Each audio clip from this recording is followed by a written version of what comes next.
Hi, my name's Evelyn, and today I'll be reading Armadillo Tattletale.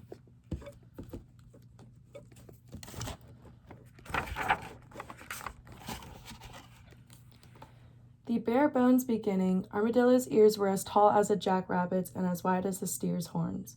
With such wonderful ears, Armadillo could hear anything and everything, and he loved nothing better than eavesdropping on other animals and telling tales about what he heard.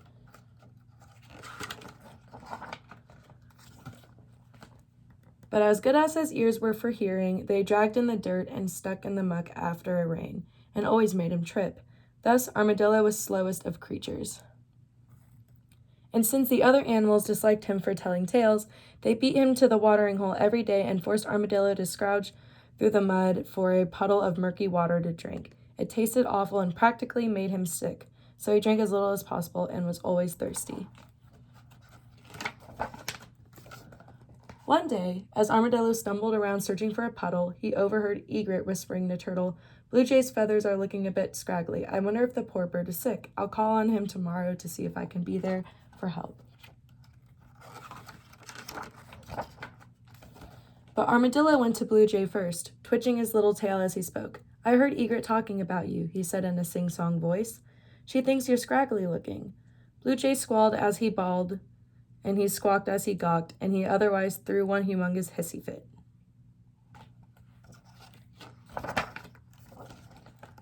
When Egret heard what happened, she went straight away to Armadillo. "What you told Blue Jay was not true. Anyways, my words were not for your ears," she scolded, and she pick-pecked his ears good and proper and gave him the what for and how come and the why not. Armadillo cried great big armadillo tears, and he promised never to tell tales again. But the next day, while searching the mud for a sip of water, Armadillo heard Muskrat and Butterfly talking, and he hid in the bushes to listen. "Rattlesnake's rattles used to be terribly out of tune, but now they sound wonderful. She must be taking music lessons," said Muskrat. Armadillo tripped over to where Rattlesnake lay warming herself in the sun. He shifted his weight from foot to foot in an awkward armadillo dance. Rattlesnake opened an eye, and Armadillo grinned. "I heard Muskrat talking about you. He said your rattles sound terrible and out of tune."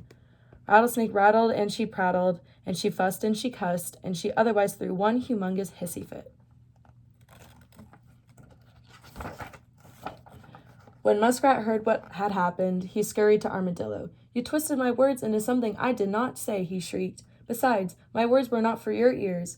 And he wick-whacked his tail at Armadillo and gave him the what for and how come and the why not. Armadillo cried buckets of tears, and he promised never, ever to tell tales again. But the next day, while slogging through the mud looking for a drink, Armadillo saw Alligator and Blue Heron talking, and he stepped back to rock to listen. "Toad's skin is looking so much better than it used to. I wonder if she changed her diet," said Alligator. Armadillo shuffled off to find Toad. "I heard Alligator say your skin is plug ugly and you should go on a diet," he said with a twinkle in his eye. Toad hopped and she flopped, and she wailed and she railed, and she otherwise threw one humongous hissy fit.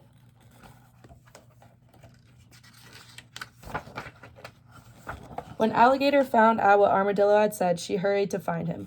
"Why did you tell Toad those things? I never said them," she snapped. "Anyways, my words were not for your ears." She gave him the what for and the how come and the why not. "And now," she said, "I'll fix your ears so you won't be snooping and telling tales again." And she opened her mouth and gnashed and clashed her big, strong alligator teeth. And then she nipped and snipped and clipped at Armadillo's ears until there was nothing left but tiny, teeny, itsy-weeny little ears.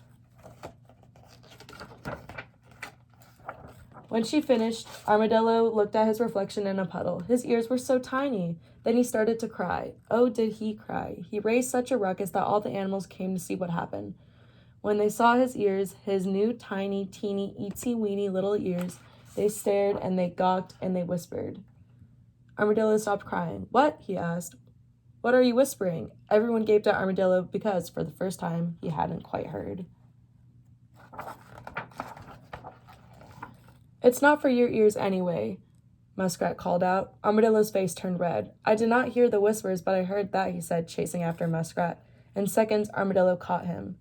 "Did you see how fast Armadillo ran, Muskrat shouted. He didn't trip at all, added Blue Jay. Why, he's so fast now we'll never be able to keep him away from the fresh water, said Rattlesnake.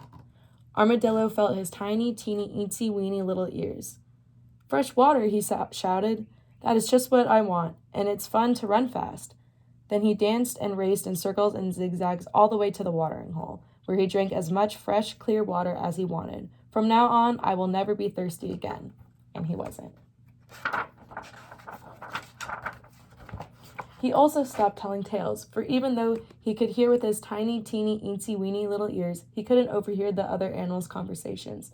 To this day, armadillos have small ears. They always drink their fill of fresh water, and you may hide in the bushes and listen as long as you like, but you will never, ever catch an armadillo telling tales.